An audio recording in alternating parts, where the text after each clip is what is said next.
सुरुवात करूया एका ब्रेकिंग बातमीनं। शिवसेनेमध्ये प्रवेश केल्यानंतर आता बच्चू कडूंनी एकनाथ शिंदेंच्या मुख्यमंत्रीपदासाठी भाजपला लक्ष्य करायला सुरुवात केली आहे।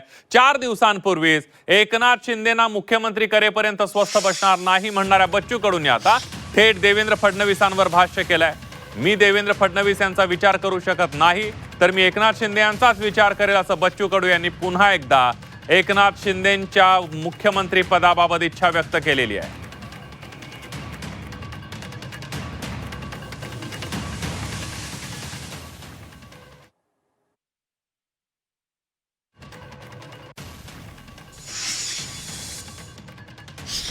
त्याला पाळलं म्हणून नेत्याने स्वीकारलं आणि आयऱ्या गैर नेत्याने स्वीकारलं।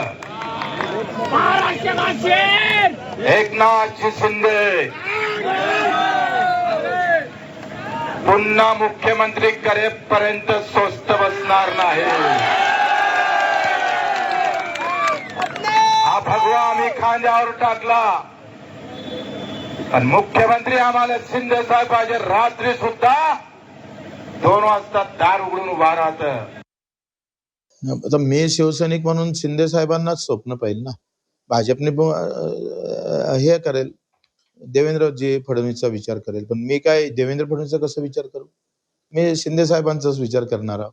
प्रत्येकानं आपापल्या पक्षाचा विचार करावाच लागणार आहे आणि ती स्पर्धाच आहे। जरी आपण सत्तेत असलो तरी आमचे आमदार कसे जास्त येईल हा तर विचार आम्ही करणारच आहोत। वैर काय गैर काय त्याच्यामध्ये